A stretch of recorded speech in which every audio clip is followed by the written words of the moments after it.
Eu preciso agradecer, e eu faço com muita alegria, àqueles que estão ajudando a organizar esta formação em vários encontros, sendo chamado de curso, não é? Como também os parceiros, que são muito importantes.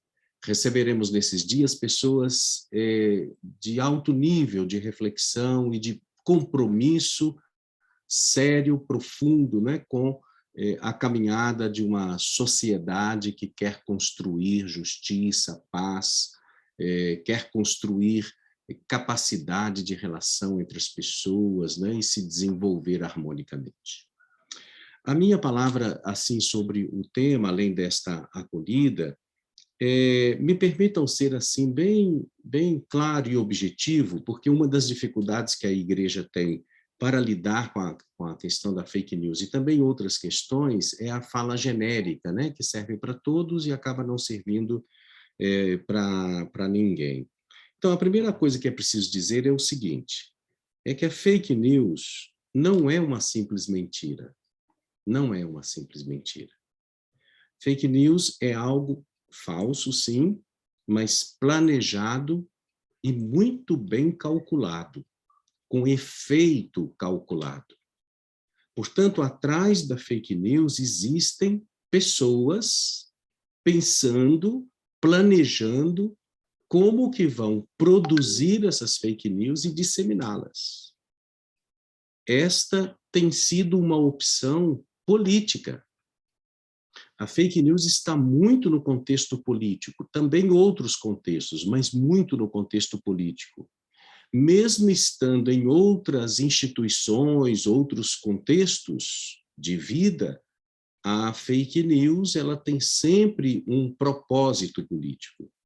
E esta tem sido a opção política da extrema-direita no Brasil, como também em diversos outros lugares do mundo. Portanto, é algo que é mentiroso, é falso, é planejado, é calculado e faz parte de um rol de opções, de escolhas de quem pretende estabelecer, digamos assim, uma sociedade completamente baseada no conservadorismo. Aqui entramos no segundo ponto. É que as fake news elas são portadoras, elas carregam consigo a ideologia do conservadorismo, do neofascismo, do fundamentalismo, que compõe muito bem, não é, o arcabouço do pensamento de quem pensa a sociedade de forma, digamos assim, já ultrapassada. Outro dia o Papa Francisco diz assim, gente, esse negócio é coisa atrasada. Então, essa sociedade atrasada, baseada no conservadorismo, no neofascismo, no fundamentalismo. Terceiro ponto, as fake news, elas, além de ser a opção preferencial, digamos assim, de um grupo político, além de ela transmitir uma ideologia, ela tem um propósito claro de destruir quem pensa diferente, destruir os adversários.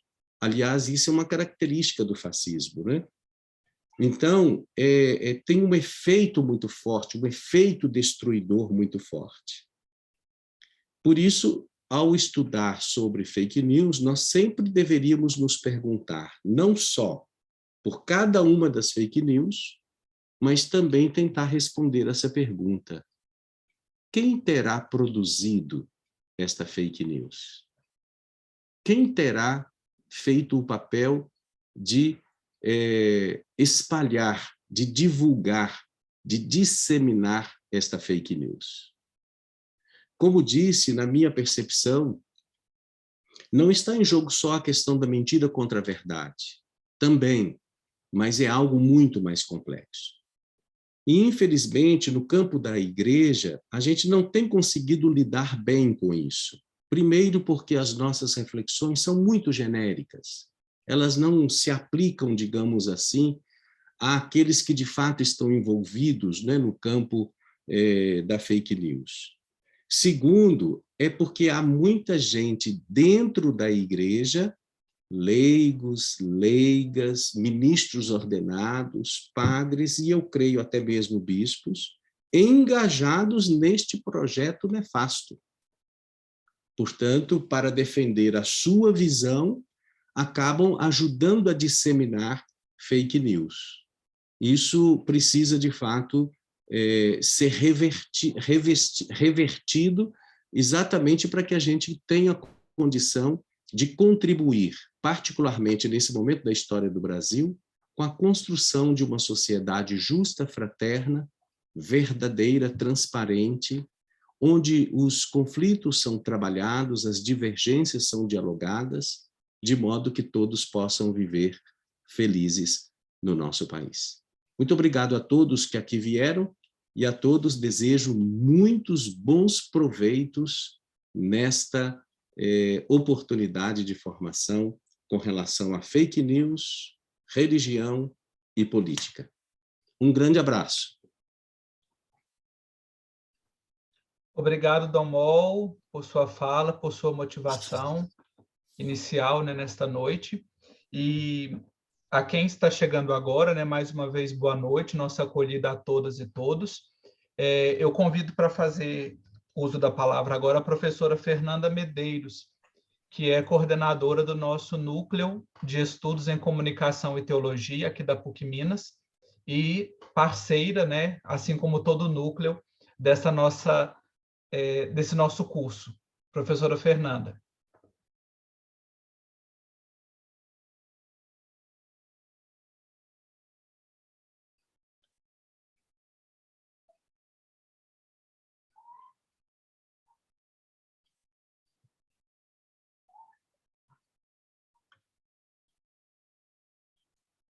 Professora Fernanda, está por aí?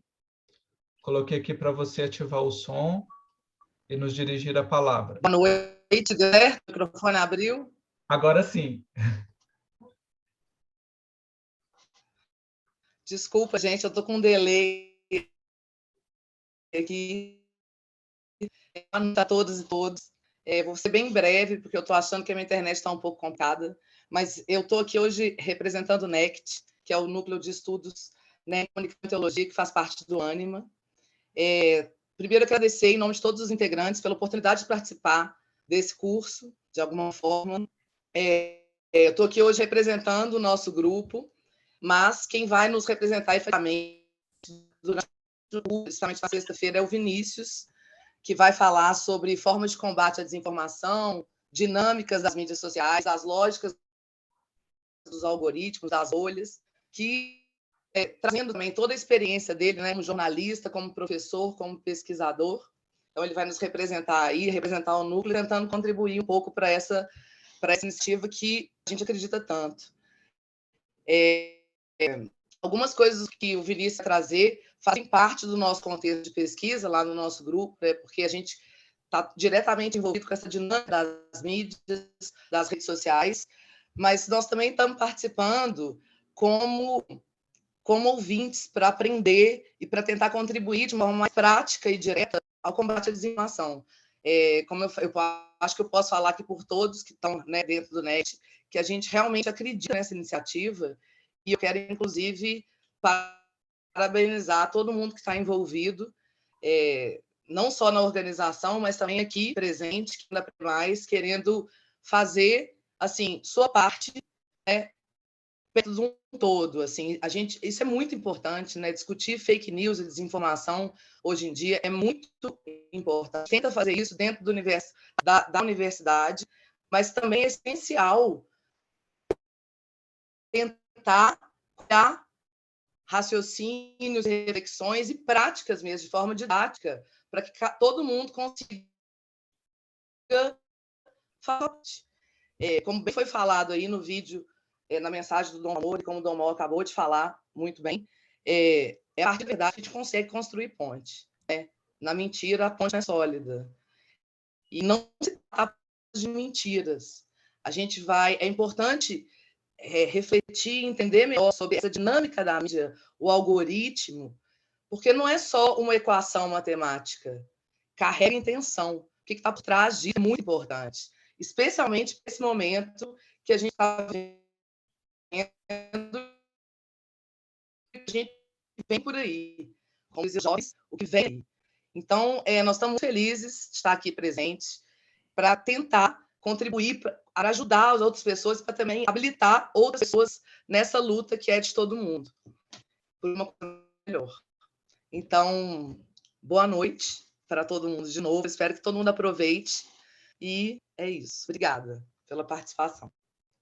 Obrigado, professora Fernanda, pela sua palavra, né? Nós tivemos aí, como ela justificou no início, que estava com um probleminha de internet, mas conseguimos ouvir a sua fala, né? A sua mensagem principal. E agora eu convido Marcos Lessa, do Coletivo Bereia, que desde o início abraçou a parceria conosco, para que ele também possa dirigir uma palavra. Boa noite, Marcos, bem-vindo. Boa noite a todos. Vocês me ouvem bem? Sim? Sim. Bom, estou aqui representando o Coletivo Bereia. A professora Magali não pôde estar hoje porque a professora está dando aula, né? E professora, pesquisadora, nossa editora-geral, fundadora. E eu queria saudar todo mundo, muito feliz de ver tanta gente interessada. A gente foi responder, a gente comentando no nosso post lá de divulgação do curso, falar com o Márcio, Marcos, o pessoal está falando que está fora do ar, que não está conseguindo. Aí eu tomei um susto, porque ele me falou que já tinham sido 800 inscritos, já tinham derrubado tudo, já tinha acabado tudo. Mas, assim, esse é um detalhe curioso, mas a gente fica muito feliz e com interesse, porque não é um interesse só de se conhecer sobre o assunto, mas de querer fazer também, né? E o Coletivo Bereia, a gente tem lá uma equipe toda de voluntários, gente muito compromissada, né? Gente que, conforme foi vendo seus compromissos, alguns puderam ficar mais um tempo, outros menos, mas gente que realmente acredita que está podendo fazer alguma diferença. Acredito que todos nós aqui temos essa intenção também. E a gente espera poder contribuir para multiplicar esse conhecimento, falar um pouco da nossa experiência, da gente ser focado aí, né, nos meios de temáticas religiosas, né, usando essa expertise aí da checagem de fatos, do jornalismo. E muito feliz de poder compartilhar isso com todos vocês e de poder saber que isso vai crescer ainda mais. Eu acredito que o trabalho de checagem ele ainda pode amadurecer ainda mais, pode ser ainda mais crítico do que ele já é, né, mais autocrítico também. Então, espero que a gente possa ter momentos muito bons nessa semana. Tenho certeza que vai ser um curso muito legal para todo mundo. Um abraço.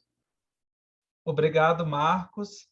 Marcos estará conosco na quinta-feira, juntamente com a Juliana, e amanhã a professora Magali estará conosco, né? O Coletivo Bereia, que é especializado exatamente em checagem de notícias. Vocês podem seguir Bereia nas redes sociais e também acessar o site, né, coletivobereia.com.br, para já conhecer um pouco do trabalho. Agora eu convido, né, para encerrar aqui esse momento de saudações, o professor Robson Sávio, que é coordenador do Núcleo de Estudos Sociopolíticos aqui da PUC Minas, e que também é membro do Observatório da Comunicação Religiosa. Professor Robson, boa noite, bem-vindo. Boa noite, meu querido Marcos Túlios. Eu quero cumprimentar afetuosamente você e todos da Pascom Brasil, inclusive a nossa querida Janaína, que é vice-coordenadora, está aqui nos ajudando nessas atividades de transmissão. Também quero cumprimentar a Manuela, que coordena a assessoria de comunicação da CNBB, o nosso querido Dom Joaquim Moll, presidente da Comissão Episcopal de Comunicação e reitor aqui da nossa Pontifícia Universidade Católica, a professora Fernanda Medeiros, né, do Núcleo de Estudos de Comunicação e Teologia. Que alegria conhecer aqui o Marcos Lessa, do Coletivo Bereia, né? Eu que sou um visitador constante dos materiais de divulgação do coletivo. A professora Magali Cunha, para mim, uma referência nessa área, né? Cumprimento também todos aqueles ligados aos jovens conectados, que fazem um serviço de evangelização e comunicação tão importante. E quero aqui, afetuosamente, cumprimentar duas pessoas de altíssima qualidade, que estarão nos ensinando nessa noite. O meu querido amigo e colega do Observatório da Comunicação Religiosa, o professor Venício Lima, professor emérito da UNB, e como vou usar aqui uma expressão, né, muito utilizada por um comunicador das nossas TVs, o professor Venício Lima, ele é um monstro sagrado da comunicação no Brasil. É uma pessoa que, para nós todos que somos comunicadores, comunicadoras, é uma referência.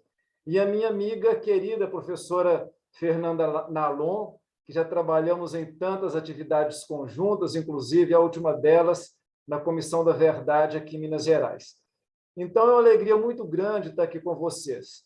E eu me sinto realmente muito em casa, porque durante muito tempo eu trabalhei em atividades que muitos de vocês hoje devem trabalhar, com comunicação na paróquia, produzindo material para as paróquias. Já trabalhei em jornais da igreja, como, por exemplo, o antigo Jornal de Opinião, em TVs católicas, em emissoras de rádio católicas. Então, eu sei como que é importante esse trabalho que vocês fazem. Inclusive, eu já trabalhei com congregações religiosas na área da comunicação. É um trabalho importantíssimo. Quando Marcos Túlios me falou desse curso, eu fiquei com o coração cheio de alegria, porque tanto a comunicação quanto a religião, essas duas dimensões da nossa vida, né, de cristãos, elas trabalham com elementos muito importantes, que são elementos da subjetividade. Nós fazemos parte de uma cultura que ela é muito marcada pela razão. Parece que o tempo todo nós estamos decidindo a nossa vida racionalmente. Inclusive, nós hipervalorizamos a razão, isso às vezes acontece muito na academia, e como professor eu chamo a atenção para os meus alunos para a gente ter cuidado com isso, e despreza o campo da subjetividade, o campo das emoções, das crenças, dos afetos, dos desejos. Esse campo é um campo muito rico da comunicação e da dimensão da religião e da religiosidade. Não que a comunicação e a religião não tenham a dimensão da racionalidade, é claro que tem, mas principalmente no campo da subjetividade, das emoções, das crenças e dos afetos, comunicação e religião têm algo de muito próximo, de muito junto. E veja bem, nós temos que trabalhar muito essa dimensão da subjetividade, dos nossos afetos, das nossas crenças, da nossa fé e da nossa emoção. E é justamente porque muitas vezes nós subestimamos essa dimensão da subjetividade, das crenças, dos afetos, das emoções, inclusive quando não temos essa sensibilidade nos meios de comunicação, é que às vezes nós abrimos a porta desses espaços para que ali, que é um lugar, né, dos afetos, das crenças, das emoções e da subjetividade, que é tão rico e pleno de positividade, possa entrar também o que há de pior, de perverso, de mal e de mentiroso. Portanto, nós que lidamos com comunicação e lidamos com religião, nós temos que ser pessoas altamente antenadas para essa dimensão da subjetividade que permeia os processos comunicacionais e os processos da dimensão da vivência da espiritualidade e da religião. Porque, inclusive, no universo da religião, que fake news tem um campo imenso para progredir e para espalhar. Por isso que fake news encontra muitas vezes na dimensão da religião e da religiosidade um espaço frutuoso para, inclusive, fazer com que discursos de ódio, de violência, de rancor e de vingança prosperem. Como que nós, discípulas e discípulos daquele que a todos incluía, a todos amava, a todos buscava vida plena, vida em abundância, podemos utilizar da comunicação e da religião para excluir, para perseguir, para condenar, para reprimir, para amaldiçoar. Então, nós teremos, nesse curso sobre fake news, religião e política, um momento importante para a nossa formação, um momento importante para que nós possamos, inclusive, ter instrumentos teóricos e práticos para pensar sobre isso, para pensar, inclusive, como comunicadores que estão em diversas atividades pastorais sociais, comunidades eclesiais, paróquias, meios de comunicação cristãos e católicos. E a nossa responsabilidade para que nós tenhamos ética, cuidado e critério com aquilo que nós comunicamos, com aquilo que divulgamos, para que sejamos comunicadores da verdade, da justiça e da paz, e nunca das notícias mentirosas, principalmente travestidas de uma pseudo-religião que muitas vezes propaga ódio, rancor, né, todo tipo de vingança e todo tipo de maldade. Então, sejam muito acolhidos e acolhidas nesse curso, e o Núcleo de Estudos Sociopolíticos da PUC Minas, assim como os outros órgãos da nossa PUC Minas, tem toda a alegria de participar dessa excelente iniciativa, pela qual eu cumprimento muito os organizadores dessa nossa jornada. Um grande abraço afetuoso para todas e todas que estão aqui conosco nesse dia de início do nosso curso. Obrigado, professor Robson, e aos que nos deram a honra da palavra, né, no início desse curso, dessa iniciativa tão importante. Apenas duas orientações práticas, né, para quem está nos acompanhando. A partir das 20h30, nós vamos disponibilizar no chat a lista de presença. Então, você fique atento que a partir das 20h30 e todos os dias, nós teremos a lista para que você assine e depois receba o certificado. Para a obtenção do certificado do curso, serão necessários 80% de presença, ou seja, 4 noites. Nós temos 5 noites de curso. Então, você deverá participar em pelo menos 4 dessas noites. Desejamos que você participe das 5, né? Mas, caso haja algum contratempo, para a obtenção do certificado serão 80%, as 4 noites. Nós teremos agora as 2 falas de hoje, né? E você poderá deixar seus comentários ou perguntas no chat para o momento das interações. Temos aqui a equipe que está nos ajudando e que vai ficar de olho para acompanhar os comentários ou perguntas. E o link para o acesso dos demais dias é o mesmo que você recebeu, esse pelo qual você acessou hoje a nossa sala do Zoom. E sem mais delongas, eu tenho a satisfação de passar a palavra agora ao professor Vinícius de Lima, professor emérito da UNB e membro do Observatório da Comunicação Religiosa, que muito nos honra com a sua presença, com a sua reflexão, como já foi bastante ressaltado aqui nessa fala, né? Hoje, a nossa temática gira em torno da democracia, da desinformação, fake news, pós-verdade, e eu tenho a satisfação, então, de convidar o professor Vinícius para que nos dirija a primeira fala desta noite.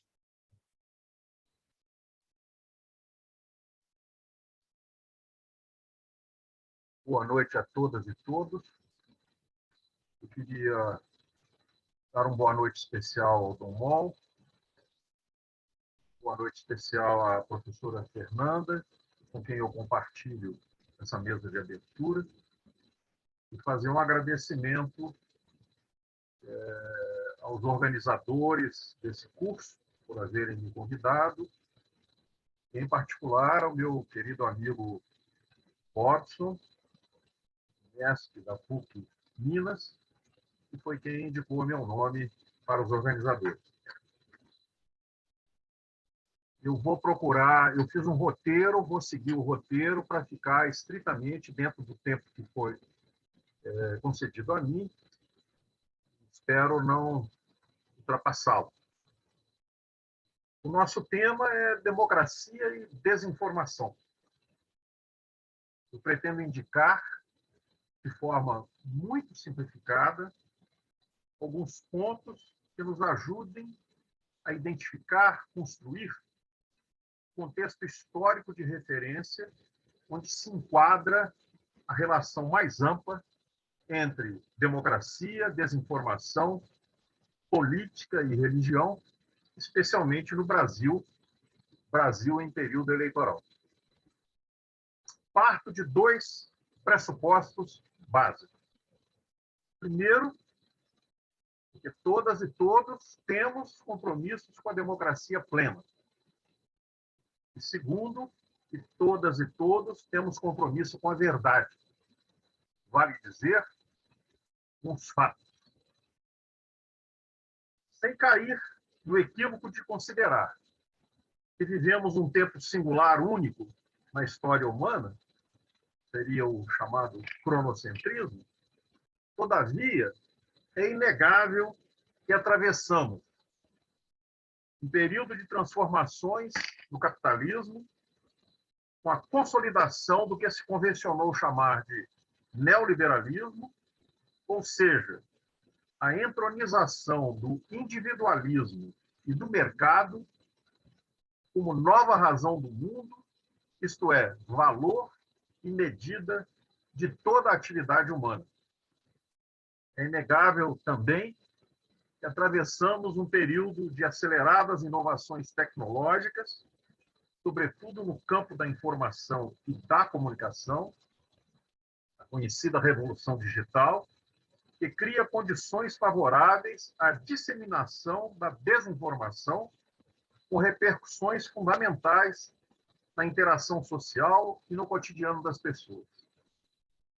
E é também inegável que atravessamos um período de crise de proporções mundiais nas democracias representativas liberais e, claro, essa crise tem repercussões importantes tanto na política quanto na religião.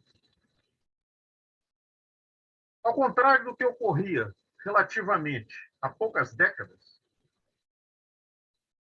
e não só no Brasil, hoje o debate não é mais entre democracia e antidemocracia, mas entre diferentes correntes de democracia.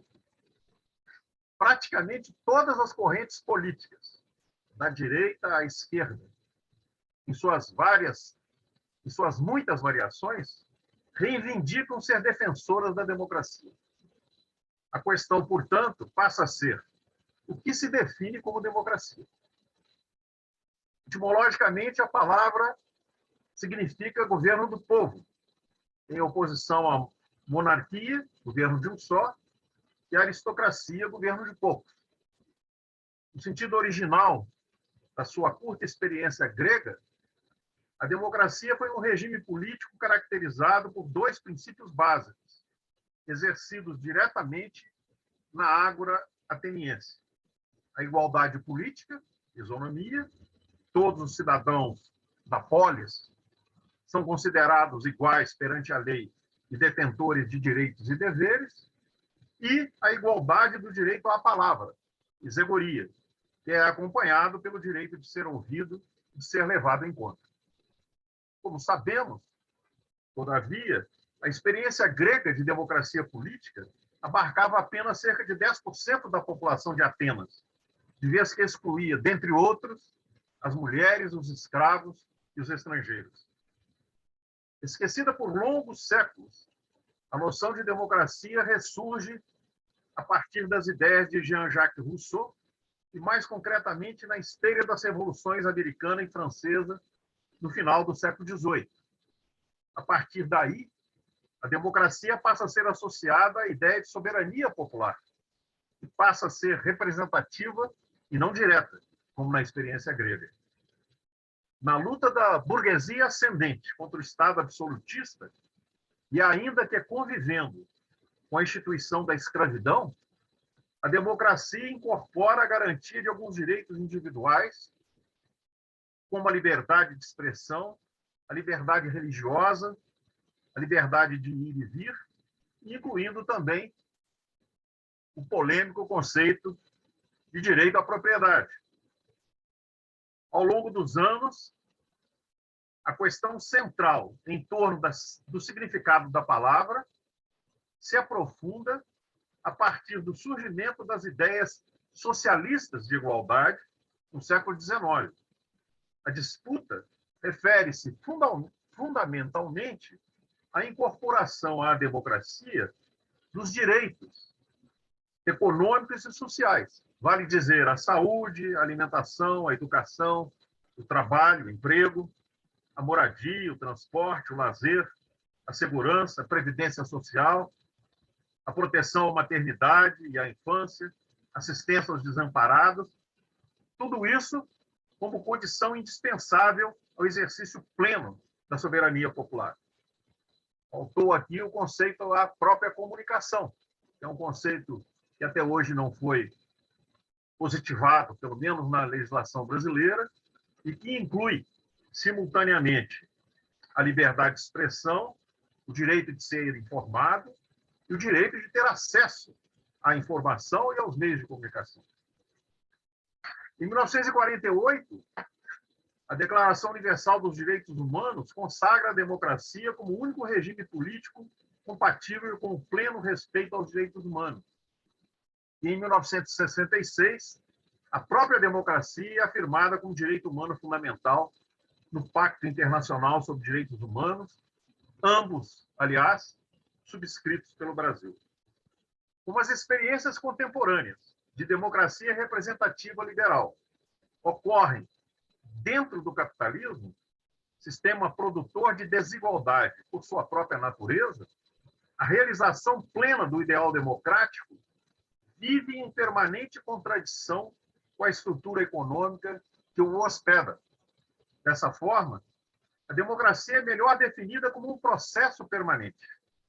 No caso brasileiro, a democracia plena, política, econômica, ecológica, de raça e de gênero, está longe de ser conquistada. Somos um dos países mais desiguais do planeta. Os jornais de hoje, 8 de agosto de 2022, noticiam que o 9º Boletim Desigualdade nas Metrópoles, estudo que analisa estatística das 22 principais áreas metropolitanas do país, revela que o número de pobres chegou a 19,8 milhões e passou a representar 23,7%, quase um quarto da população total dessas regiões. Como podemos falar em democracia diante dessa contradição absurda? Muitos consideram a revolução digital um fenômeno equivalente à revolução gutenbergiana, isto é, a invenção da impressora no final do século XV. Apesar de inegáveis benefícios para a interação virtual entre pessoas e grupos, e, inclusive, o fato de permitir o empoderamento de diversos grupos subalternos, não podemos esquecer disso. O surgimento da internet foi revelando que a esperança de que ela alavancaria a participação democrática constituía, na verdade, uma grande falácia. A própria natureza da ação política foi transformada radicalmente, dificultando e não facilitando a soberania popular. A disputa política, sobretudo eleitoral, não ocorre mais em um espaço público, no qual todos estão expostos às mesmas informações e onde os antigos meios de comunicação, tanto impressos como eletrônicos, exerciam protagonismo na formação da opinião pública. Hoje, a versão do mundo que cada um de nós vê é literalmente invisível aos olhos dos outros. As redes sociais virtuais, Facebook, Instagram, Twitter, WhatsApp, recursos como Google e YouTube, além da atuação de especialistas nas tecnologias da informação e da comunicação, tudo isso alterou o processo de circulação de informações, desinformações, e, portanto, mudou radicalmente o ambiente da própria política. As questões de interesse comum, que, em tese, deveriam ser debatidas na construção de uma opinião pública democrática, foram substituídas por somatórios da opinião de grupos isolados, que sequer compartilham as mesmas questões que outros grupos debatem. Como afirma um especialista, o jogo político não consiste mais em unir as pessoas em torno de um denominador comum, mas, ao contrário, em inflamar as paixões do maior número possível de grupelhos para, em seguida, adicioná-los, mesmo que seja a sua própria revelia. Para conquistar uma maioria, eles não vão convergir para o centro, em si unir-se aos extremos. Na verdade, as preferências e escolhas de consumidores e eleitores podem ser manipuladas por algoritmos que selecionam e hierarquizam as informações, desinformações distribuídas nas redes sociais.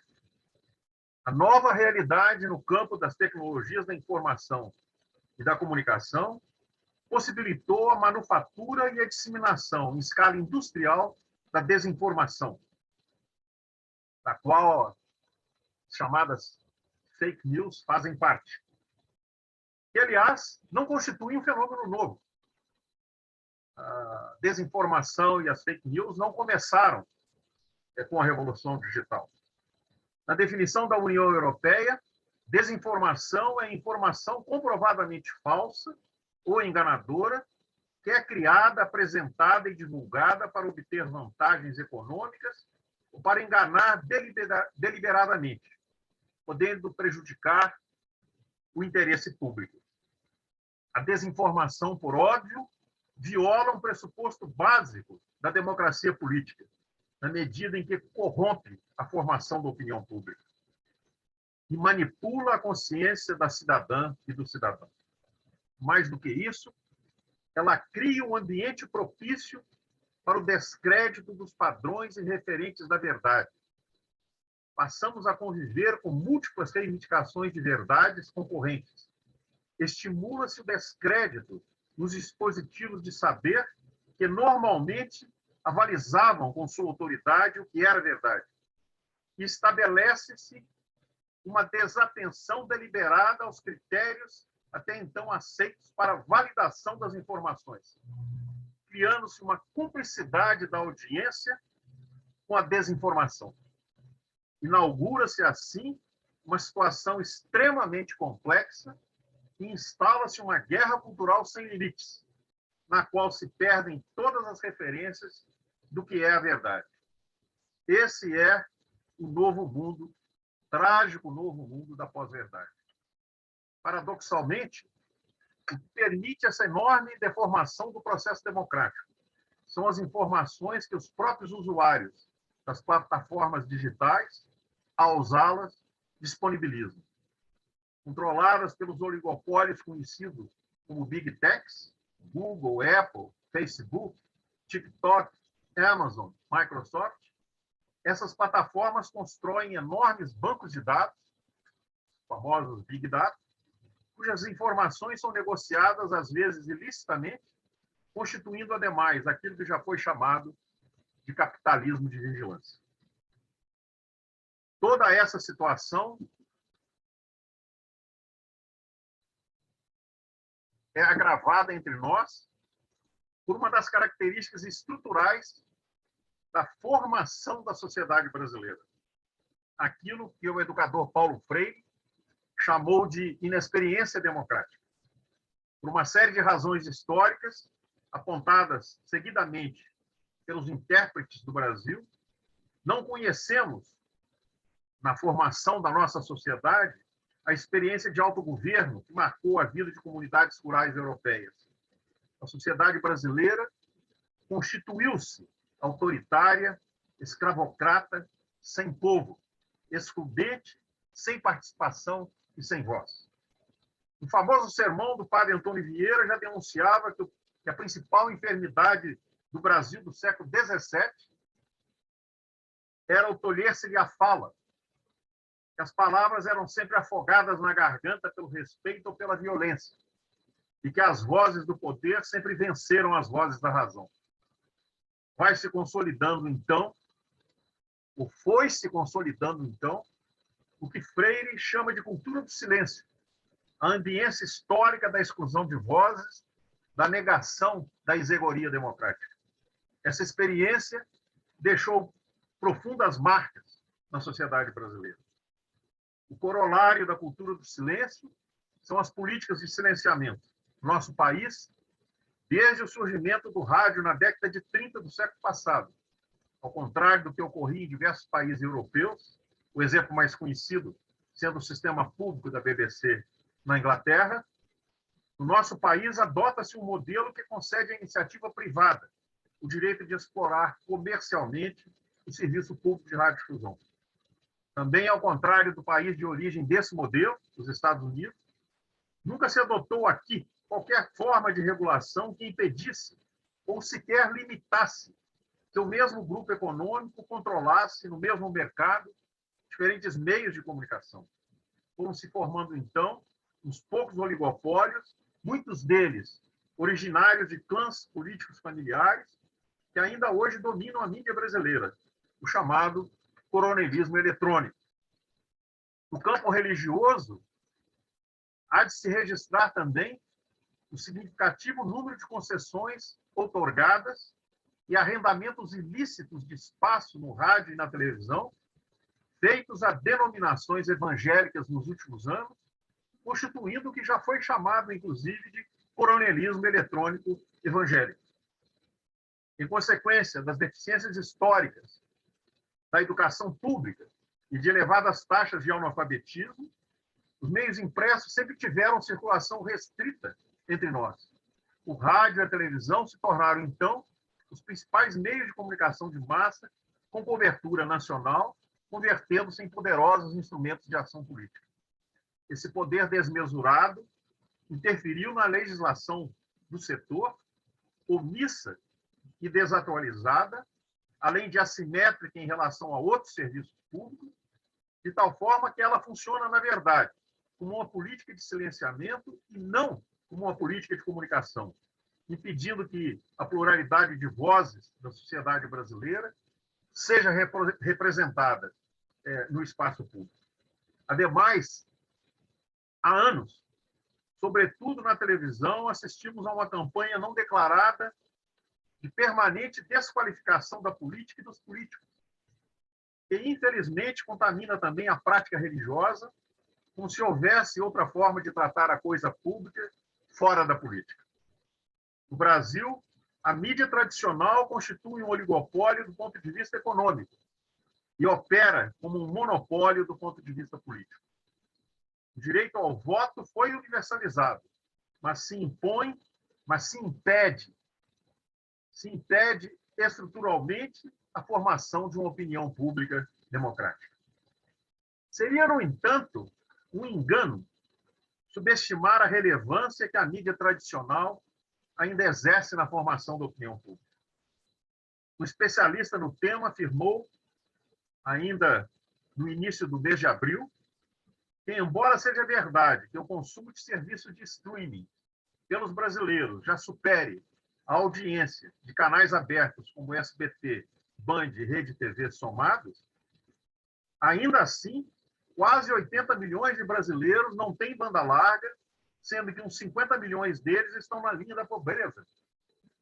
Sem falar nos mais de 12 milhões de desempregados pela CLT.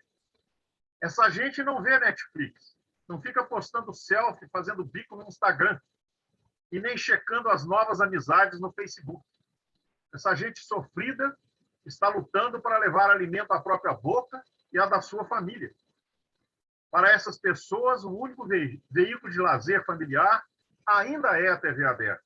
A novela da Globo, o Silvio Santos no SBT, os telejornais da Record, a Fórmula 1 na Band e assim por diante. Vale ressaltar, portanto, a importância crucial das centenas de emissoras de rádio e das várias redes de TV chamadas de inspiração católica. Ao se identificar como católicos, esses meios de comunicação exercem sua influência em nome da autoridade moral e ética da Igreja e assumem o desafio e a responsabilidade de estarem em total sintonia com suas diretrizes. Será isso o que vem acontecendo entre nós? Nesses tempos de desinformação e pós-verdade, assistimos também, entre nós, a utilização da religião como forma explícita de manipulação política, agora, sobretudo, eleitoral. Mudanças significativas que vêm ocorrendo nos últimos anos na sociedade brasileira, desindustrialização, protagonismo de novos setores da economia de exportação, por exemplo, tem provocado realinhamentos na estrutura de classes e no bloco de poder. Essas mudanças têm repercussão no campo cultural e religioso, com o crescimento desmedido, sobretudo de denominações evangélicas que abraçam, explícita ou implicitamente, a cartilha neoliberal.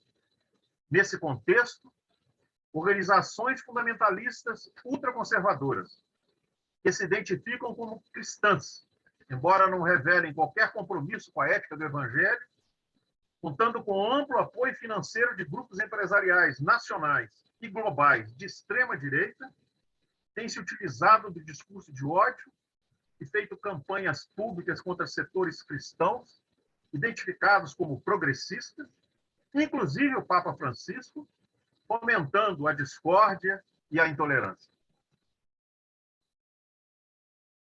E estou concluindo.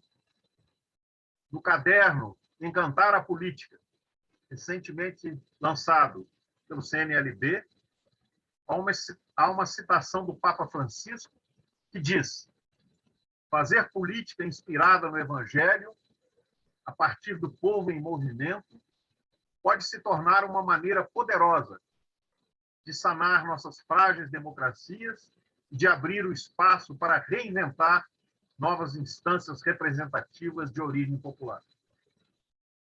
Na mesma toada, o presidente da CNBB, Dom Valmor, na apresentação do caderno, afirma: nenhum cristão pode permanecer alheio à tarefa de contribuir para que a sociedade se torne mais justa, solidária e fraterna. É compromisso de fé dedicar atenção à política, buscando resgatar a sua nobre vocação, singular expressão da caridade. Resta-nos, portanto, prosseguir combatendo o bom combate. Democracias como a nossa enfrentam, na verdade, um grande dilema. Ou encontram um antídoto eficiente para combater a desinformação, ou dificilmente conseguirão sobreviver. Lutemos pela existência de condições mínimas para a sobrevivência de uma democracia política representativa que garanta a realização periódica de eleições livres, com sufrágio universal, mesmo sabendo que ela mascara as imensas desigualdades que impedem a realização de uma democracia plena. Mas, como dizia Paulo Freire, é preciso ter esperança. Mas ter esperança do verbo esperançar. Porque tem gente que tem esperança do verbo esperar. E esperança do verbo esperar não é esperança, é espera. Esperançar é se levantar, esperançar é ir atrás, esperançar é construir, esperançar é não desistir. Esperançar é levar adiante. Esperançar é juntar-se com os outros para fazer de outro modo. Muito obrigado e um bom curso para todos. Obrigado, professor Vinícius de Lima, pela sua fala aqui, nos inserindo, né, nessa temática. A você que, porventura, deseja depois trazer alguma pergunta para o professor Vinícius, né, você pode fazê-lo por meio do chat, e na sequência da fala da professora Fernanda, nós abriremos para a interação. E eu convido agora a professora Fernanda Sanglar, que é professora aqui da nossa Faculdade de Comunicação e Arte da PUC Minas, do nosso programa de pós-graduação em comunicação, do qual eu sou aluno, né? Tenho a alegria de ser aluno da professora Fernanda aqui no mestrado, para que ela nos dirija a palavra. Boa noite, professora, seja muito bem-vinda. Boa noite, Marcos Túlios. É um prazer enorme, eu agradeço imensamente o convite. Boa noite a todos e todas presentes aqui que se dispuseram, né, a dedicar um pouco do seu tempo a nos ouvir. Primeiramente, eu quero cumprimentar o professor Vinícius novamente, quem eu sou uma grande admiradora. É muito difícil para mim falar depois do senhor, professor. Vou ter que, né, me esmerar aqui. Eu fiquei, quando o Marcos me disse, né, a composição das mesas, eu confesso que eu fiquei bem ansiosa tanto para ouvi-lo, quanto também porque sou grande admiradora, e não sei se eu estou à altura, né, desse trabalho, mas vou me esforçar aqui ao máximo para chegar pelo menos próxima do que eu idealizei, do que eu acho que faria justo, né, depois dessa fala excelente. Eu cumprimento também o Dom Joaquim Giovanni Mol Guimarães, que é o nosso reitor da PUC Minas, também aí representando a CNBB e todas participantes, a professora Fernanda Medeiros, professor Robson Sávio, Marcos Lessa, do coletivo Bereia, e a todos e todas que, né, estão aqui nessa noite, envolvidos, né, nessa missão de buscar compreender um pouco esse processo. Se me esqueci de alguém da organização, porque tem muita gente envolvida, né, nesse trabalho, que esteja aqui hoje, sinta-se também cumprimentado e abraçado. Eu agradeço, né, por todos que estão trabalhando aqui também no apoio técnico dessa fala. Enfim, eu organizei a minha fala, elaborei uma pequena apresentação, que daqui a pouco eu vou pedir para o Marcos, você já pode começar a projetar. Muito obrigada, Marcos, para nos auxiliar a compreender um pouco desse fenômeno. Então, com essa temática aí de democracia e desinformação, ou seja, a origem um pouco do panorama do fact-checking, quando o Marcos fez esse convite, falei, olha, eu vou deixar a parte do fact-checking para ser abordada e para ser envolvida, né, desenvolvida mais a fundo por aqueles que estudam e pesquisam, né, essas questões. E vou me ater às questões mais relativas à relação entre democracia e desinformação, partindo desse conceito, partindo dessa noção do que hoje vem sendo chamado de fake news, né, pela sociedade, no sentido de tentar sair um pouco do senso comum, né, dessa perspectiva, e partir, né, para uma perspectiva acadêmica que a gente vem desenvolvendo para trazer alguns dados, algumas informações e principalmente um embasamento teórico para essa discussão. Então, para proporcionar uma introdução a essa temática que vai ser desenvolvida e articulada mais a fundo a cada dia, né, desse curso muito bem planejado, com nomes, né, e pessoas muito importantes da área, ou outras pessoas que eu admiro bastante também. Então, Marcos, você pode passar para mim? E aí, a questão que a gente traz, né, em relação a esse fenômeno, ou seja, a essa perspectiva, né, que está aí para vocês, e essas palavras, né, que envolvem esse processo, é a gente pensar o que vem sendo chamado, então, de fake news e o que a gente deve fazer para compreender esse fenômeno, né? Essa palavra, né, fake news, então do inglês, né, fake, de falso, né, de notícias falsas, então news de notícia, né, traz para a gente uma perspectiva de pensar num fenômeno social e também num gênero, né, num gênero de produção narrativa. E aí é nesse ponto que eu queria entrar, eu queria trazer, né, algumas informações para a gente. Muita gente tem considerado fake news enquanto um fenômeno restrito ao campo do jornalismo, que não faz tanto sentido, ainda que esteja diretamente relacionado com a perspectiva do jornalismo, a gente pode considerar enquanto um fenômeno social, mas do campo da comunicação política, né? Ou seja, é um fenômeno da comunicação, da política e, especificamente, um fenômeno que a gente precisa de considerar hoje em relação ao digital. Como o professor Vinícius falou agora há pouco, né, os boatos, as mentiras, a informação criada para dissuadir, para levar ao engano, ao erro, né, manipulada, ela não é criada de agora, ela não é algo que seja um fenômeno tão novo. Né, ela é algo que existe há bastante tempo.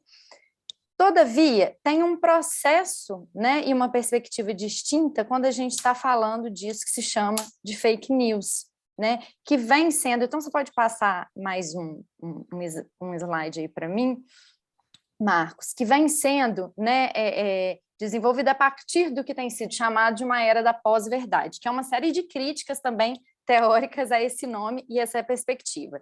Mas o que a gente pode falar sobre essa ambiência de pós-verdade? Durante muito tempo, né, os teóricos, os filósofos, né, olhando para a ambiência da comunicação e a perspectiva da noção de verdade, né, foi feito um trabalho, né, no sentido de trabalhar a verdade enquanto perspectiva, né, ou seja, perspectivas dessa verdade. Há um teórico, né, famoso, muito utilizado no campo da psicologia, né, o Lacan, que dizia: a verdade nunca se diz toda, né, não se diz mesmo. Todavia, houve uma tamanha flexibilidade, né, e perspectivas que trabalharam tanto, né, esse lado, seja de flexibilizar ou de trazer, né, essa amplitude, esses outros olhares, ou seja, a perspectiva, né, a diversidade de perspectivas possíveis, que a verdade começou a se transformar em algo que poderia ser verdade, todo mundo tem opinião sobre tudo, todas as questões, né, podem ser contrariadas, tem vários ângulos, várias formas de enxergar e tudo. Relativizando ao ponto, né, que se chega a esse fenômeno, a esse movimento, a essa era, a essa ambiência, como se quiser dizer, né, que passou a ser chamada de pós-verdade, que é o quê? De uma relativização tão grande, né, dessa noção de verdade, especialmente da verdade factual, né, de que as pessoas começam a questionar e voltar a questões que pareciam superadas, pareciam vencidas.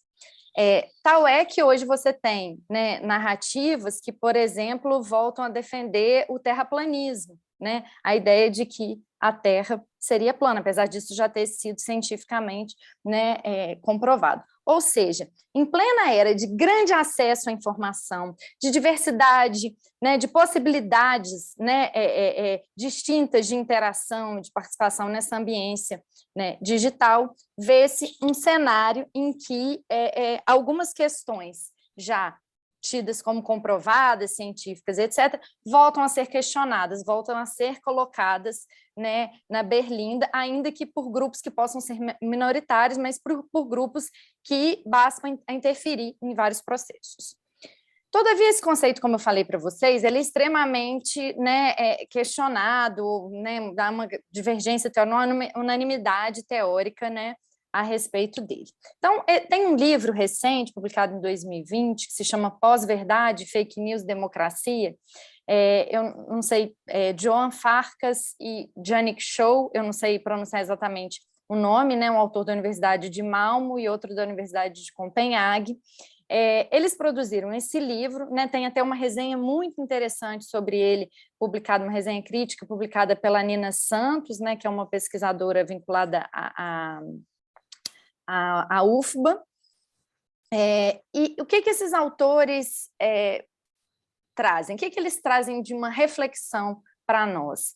Né? Que quando a gente se aponta, né, culpados para a questão das fake news ou da desinformação, e daqui a pouco eu vou falar mais especificamente sobre esses conceitos, a gente propõe soluções milagrosas, né, buscando restabelecer, então, um funcionamento saudável do processo de democracia. A grande questão, e eu acho que isso que é um ponto, né, talvez de interface aí entre a minha fala e a do professor Vinícius, é o quê? De que democracia nós estamos falando?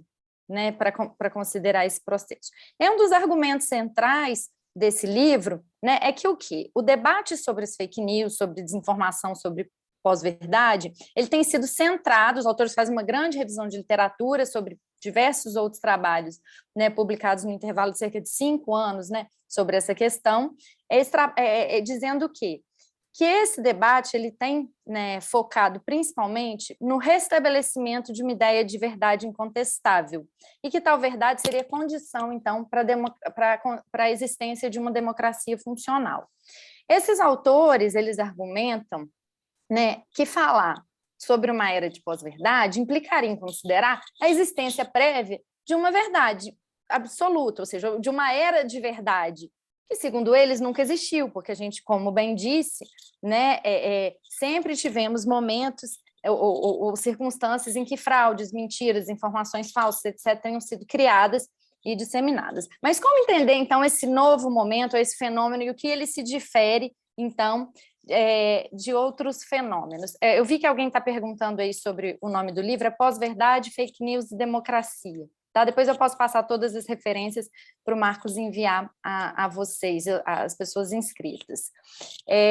Então, eles estão aderindo aí a uma visão de democracia, né, de Malfi, Laclau, Rancière, por exemplo, segundo os quais a democracia ela não é apenas sobre fatos, sobre razão, sobre evidências, ela precisa comportar, né, essa convivência social, ela precisa conviver com algum grau, né, de discordância, ou seja, né, não é uma dedução lógica, mas uma construção feita na relação entre indivíduos, no coletivo, entre ideias políticas que são opostas, né, e como a sociedade deve se estruturar. E essa perspectiva se opõe, por exemplo, à de outros autores, como a da Hannah Arendt, né, sobre a relação entre verdade e política, que, né, depois de uma revisão de alguns textos, né, de alguns livros, principalmente daqueles, né, que falavam, né, sobre a questão do Holocausto e outros movimentos políticos e graves violações de direitos humanos, né, tem defendido a importância da verdade factual, né, e dessa perspectiva. Portanto, o que eu trago para vocês? Que apesar de não haver unanimidade, existe uma noção de que, ainda que a verdade não se diga toda, há uma perspectiva de uma verdade conceitual, de questões básicas, né, e comprovadas. O que é verdade conceitual, se a gente pensar a partir da perspectiva de Kant, né, de que o fato é aquilo que poderia ser provado, vamos dizer assim, né, de algo que você poderia comprovar, e aí sim tem-se o fato. Portanto, isso nos leva a uma discussão, e aí você pode passar, Marcos, mais um pouquinho aí para mim. Tá ótimo, né? Que eu tenho, então, né, perspectivas para compreender esse fenômeno chamado de fake news, e que é tratado das mais diversas formas, né, seja pelo senso comum ou por estudiosos da área, mas que a gente pode definir enquanto um fenômeno da comunicação política, mas também atrelado à ambiência digital. Por quê? Né, essa especificidade e esses elementos que podem ser trazidos para a gente? Porque fake news é um nome genérico que às vezes pode se referir a coisas muito distintas, né? Mas que pode se referir, por exemplo, às paródias e à sátira política, pode se referir à noção de misinformation, disinformation ou malicious information, como a gente tem hoje, né? E é uma série de outras coisas. Esses termos são ditos em inglês, mas o mais simples da gente traduzir é disinformation. Eu ainda não consegui uma forma, e tenho lido muitas coisas a respeito, mas, por exemplo, a gente transmitir a misinformation, poderia ser uma baixa ou pouca informação, mas ela tem uma característica distinta. Eu vou mostrar daqui a pouco para vocês. Então, fake news talvez se refira, e esse termo genérico, a coisas mais complexas. E aí, se a gente for partir para essas diferenciações e tudo, do que a gente está falando quando a gente está usando esse termo um pouco mais genérico, né? No campo da comunicação política, mais especificamente? Estamos falando de uma indústria de produção de conteúdos que se travestem de verdadeiros, né? Tem o mesmo formato, estilo próximo, apresentação do conteúdo, fontes que por vezes são verdadeiras, né? E tudo, mas que é um conteúdo baseado em distorção ou invenção. Então, esse conteúdo ele pode usar da distorção, ele pode ser completamente inventado, né? E a intenção é qual? Enganar, manipular, levar ao erro, ao equívoco, né? Agir em conformidade com os interesses de quem está fabricando. Então, a gente tem um verdadeiro exército de fabricação de fake news hoje, que se utilizam, passa mais um slide aí para mim, Marcos, que se utilizam de algoritmos, dos filtros, dos robôs, ou seja, da viralização e também de disparos em massa proporcionado por essa ambiência, né, do digital. Ou seja, há algo, então, nesse fenômeno e sob esse olhar, né, da comunicação política, que a gente precisa de considerar como distinto, tá, dos processos anteriores. E esse fenômeno ele começa a ocorrer principalmente a partir dos anos 2010, né, com a expansão, então, né, da rede mundial de computadores, mais acesso, internet banda larga, né, dispositivos móveis e uma série de outras possibilidades, né, de interação entre sujeitos e máquinas, e também, né, há um potencial de interação maior de produção de conteúdos, né, por pessoas comuns e não apenas restrita, né, a jornalistas ou a grupos autorizados, né, para produzir e distribuir conteúdos, ou seja, facilitou-se de alguma forma a circulação desses conteúdos. E aí que entra, então, uma questão, né, que cabe a gente perceber dessa natureza digital. Ainda que não tenha sido inventado pelo digital, esse digital ele modifica um pouco essa relação social. E aí eu quero dizer que eu não sou nem um pouco determinista tecnológica, tá, gente? Mas, assim, é preciso considerar que esse novo fenômeno que nós estamos falando é um fenômeno político, da comunicação política, como a gente falou, mas também de uma sociedade mediatizada, né, em que a vivência e esse comportamento digital, ele tem relevância, e que a gente não pode considerar mais, né, essas práticas sociais distintas ou separadas, né, então, dos processos comunicativos, das formas de interação por meio da internet, da ambiência digital, portanto. Ainda que você tenha um grande número, uma parcela de excluídos sociais, tem uma porcentagem ainda significativa, por exemplo, no Brasil, de pessoas, né, que não têm acesso nenhum, por exemplo, à internet banda larga ou a dispositivos móveis, e que isso precisa ser considerado, como o professor Vinícius colocou, para a gente falar, né, de democracia. Bem, pode passar mais um slide para mim, Marcos? Então, a gente está falando de fake news, né, enquanto algo que se produz diante ou envolta em uma desordem informacional, como alguns autores chegam, ou como um caos desinformativo, vamos dizer assim. Por que isso? E a gente pode pensar ele enquanto fenômeno, enquanto gênero, como a gente disse. Eu vou agora abordar um pouquinho sobre essa perspectiva do entendimento enquanto gênero, que alguns autores, né, que defendem ainda a utilização desse nome fake news, né, a perspectiva, né, que eles estão defendendo. Mas, então, resumindo, a gente pode falar, a fake news pode ser, por exemplo, um pseudo-relato, né, a partir dessa perspectiva de entendimento enquanto a um gênero, ou seja, ela é um relato ou uma representação de um fato, e por isso ela se aproxima muito com o gênero informativo do jornalismo, ainda que ela seja desinformação, né, ela não seja a informação jornalística, porque a produção do jornalismo, né, ela tem um objetivo, né, um compromisso com a verdade. Qual que é esse compromisso, né, do jornalismo, se a gente pensar, né, numa dupla perspectiva da verdade? Acho que o jornalismo trabalha com informações que são ou deveriam ser verdadeiras, né, e também ele tem um compromisso de ser veraz, ou seja, de se dizer, né, um compromisso com essa verdade, ou seja, diferente da ficção, do cinema, né, diferente do humor, do entretenimento e de outras perspectivas e tudo, o jornalismo tem esse compromisso, e é por isso, então, que pode haver, né, a falsidade, né, nessa perspectiva.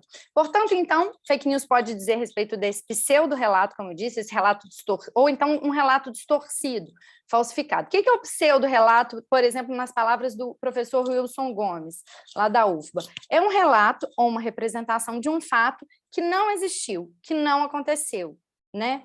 Ou ele pode ser um relato distorcido, falsificado, manipulado, inventado de um fato que ocorreu, mas de forma diferente, ou de um fato, né, que ocorreu, né,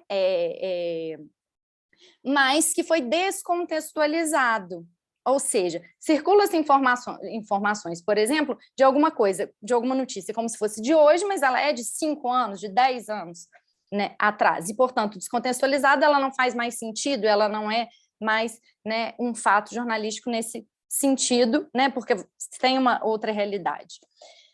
E aí, então, sobre esse entendimento, nessa ambiência de desordem informacional, de um caos desinformativo, né, como alguns autores chamam, né, enquanto gênero, a gente pode pensar nessa noção, então, de um gênero digital. Então, nós temos que tipo de novos gêneros que a gente tem, de novas perspectivas, né, digitais, né? E aí a Tatiana, por exemplo, que é uma outra pesquisadora, né, da comunicação política, que eu também gosto bastante, ela traz, né, esse olhar para isso. Ela coloca, então, nós temos, por exemplo, memes, né, que é um tipo, né, de linguagem de produção, de um formato, né, específico para gêneros digitais que ela chama, os caça-cliques, né, que são aquelas notícias ou aquelas informações que têm um título, mas quando você entra ela quer dizer sobre outra coisa, né? Essa outra coisa ela pode ser até verdade, ela pode até fazer sentido, né? Mas o título te leva a crer em algo diferente, né? As fake news, né? E uma série de outras possibilidades, né? Então, sobre essa perspectiva, né, da Tatiana, Wilson Gomes e outros pesquisadores lá do grupo deles do INCT, né, da UFBA, você tem uma lógica de que talvez desinformação não fosse o termo mais adequado para chamar esse processo, esse tipo de produção, né, esse tipo fake news poderia ser um formato desses gêneros, desses novos gêneros digitais, vamos pensar assim, né? Uma linguagem específica. Só que, né, ela envolve desinformação na visão desses autores. Portanto, o que pode estimular fake news? Discursos nocivos. Nós vamos falar um pouquinho mais sobre isso. Então, esses autores, gente, né, eles trazem o quê? Né? Que você tem informações verídicas, sentido de notícia, ou seja, construção de uma linguagem, de um formato que se assemelhe com o da notícia, ou seja, se assemelhe com aquilo que seja crível, com agências que têm credibilidade, né? Ela pode ter, né, estruturas que são adaptáveis, então ela não tem um padrão, né, muito específico, né? Mas ela se parece, né, com algo que faz sentido para a gente, que seja crível. Pode passar mais um pouquinho, Marcos? Que aí a gente vai entrar, então, nessas questões desses conceitos. E aí os autores que trabalham, então, com a perspectiva da desinformação, ou seja, do fenômeno, da noção de fake news enquanto fenômeno, eles falam é preciso diferenciar. Por quê? Fake news tem sido usado como um termo amplamente difundido para uma série de coisas muito distintas, então vamos especificar essa conceituação e vamos dar alguns nomes para essas coisas. Então, o que eles chamam, por exemplo, de desinformação? Como um fenômeno de construção de informações enganosas, fabricadas intencionalmente, né? Eu coloquei alguns autores, eu não sei se dá para vocês verem o nome, mas eu posso passar as referências todas para vocês depois, tá? Então, essa noção de desinformação tem a questão da intencionalidade de fundo como muito importante, ou seja, há essas fábricas, né, essas grandes indústrias, né, de produção de conteúdos falsos com o interesse, o intuito, né, deliberado de levar ao engano, de levar ao erro e etc. Pode passar, Marcos. Aí a gente tem também a noção de misinformation, né, que seria essa baixa ou pouca informação. O que seria isso? Seria aquela informação que é enganosa, mas ela é inadvertida, né? Ou seja, inadvertidamente, você pode replicar um conteúdo, né, que não tenha sido checado e que não seja verdadeiro. Conversas de WhatsApp, né, nas plataformas de mídias sociais fazem muito isso, né? As pessoas recebem informação, elas confiam em quem mandou, elas não sabem exatamente a fonte, de onde veio, quem produziu e tudo, e elas replicam informações que foram, né, inventadas propositalmente, mas elas sem saber que elas são, ou que estão descontextualizadas, como eu disse, né, que ocorreram em algum outro momento, ou de alguma outra forma, e tudo. De modo geral, o que é chamado de misinformation, ele não é intencional por quem está replicando, né? Ela já foi produzida de forma intencional, né? E aí ela vai circular, então, nessa ambiência. Pode passar, Marcos. E aí a gente tem uma questão que está muito relacionada com esses conceitos, que diz sobre uma ideia muito próxima entre elas, que é o quê? Tatiana Dourado, essa autora, né, que eu mencionei, que defende, então, fake news enquanto uma perspectiva de um gênero digital, né, ela fala que nós temos, então, portanto, elas proporcionam uma maior circulação de discursos nocivos. Bennett chama de perigosos, e a Raquel Recoeiro, né, que é uma outra autora, né, brasileira e que também estuda desinformação, fala de discursos tóxicos, né? Então, a gente tem a Raquel, que prefere chamar de desinformação, propriamente, defende essa perspectiva que eu acabei de apresentar para vocês entre essas distinções, e a Tatiana, né, que chama mesmo de fake news, ou seja, essa falsificação, essa imitação da notícia e da novidade. Enfim, o que importa aqui para a gente é esse processo, né? Do quanto alguns discursos perigosos ou tóxicos estimulam a produção e a circulação de fake news. E o quanto essa desinformação ela ganha, por vezes, né? Ela é espalhada, ela chega mais rapidamente, ela atinge mais gente do que a informação verdadeira e comprovada. Esse é um fenômeno interessante que a gente tem que entender. Pode passar, Marcos. E aí é importante a gente não confundir fake news e desinformação, então, com a sátira política. Que exemplos de sátira política, né, que a gente tem, que a gente pode dar? Um programa satírico televisivo importante, assim, muito conhecido nos Estados Unidos, é o The Daily Show. No Brasil, a gente tem a Piauí Herald, por exemplo, né, que faz uma sátira e tudo. O Sensacionalista, né, que também produz, ou seja, produz conteúdos similares aos do jornalismo, mas com o intuito de fazer uma paródia, uma sátira, né, política, e é explícito isso. Então, as pessoas sabem que é uma comédia, sabem que é uma brincadeira, né? E o Coronel Siqueira, por exemplo, que é um perfil do Twitter, e tantos outros, né, que são perfis fakes, né, mas que são para criar sátira, paródia, ou seja, eles querem pegar alguma notícia, algum conteúdo, alguma novidade, tudo, e criar uma brincadeira a partir dele. Isso não é exatamente o que a gente está chamando aqui de fake news, e nem o erro jornalístico, né? Então, só o que pode dizer verdade pode também mentir, né? E é claro que o jornalismo comete erros, comete equívocos, né? Vira e mexe a gente vê uma notícia, por exemplo, publicada antes da hora, né? Por erro, por engano, por uma série de questões, ou intencionalmente. É claro que isso acontece, né?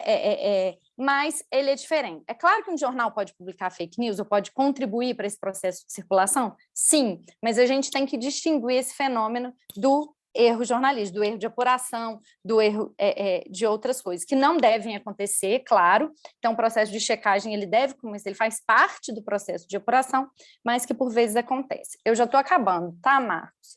Só mais alguns minutos.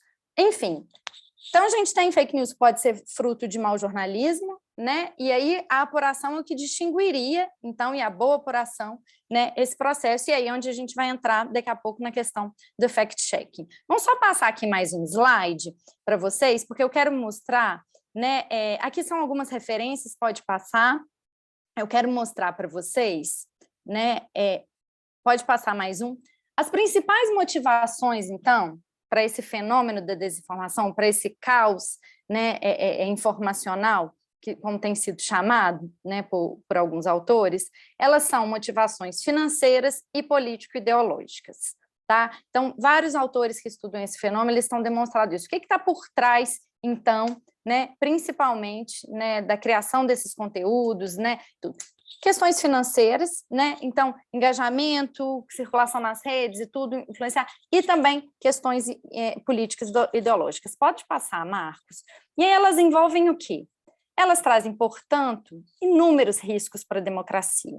E aí, dentre esses riscos, né, que a gente tem os riscos, por exemplo, né, de um ataque de reputações, ou seja, assassinato de reputações, vamos dizer assim, trazer prejuízos para adversários políticos, criar o pânico moral, e aí o pânico moral é uma outra ideia importante que a gente pode considerar, distrair a atenção, ou seja, você cria uma informação que não tem rastro, não pode ser comprovada e tudo, para você distrair a atenção de um outro problema social, político e tudo, né? Então, a ideia aí da cortina de fumaça, né? Para provocar dúvida, né? Para destruir a credibilidade e reputação, não só de pessoas, mas também de instituições, né?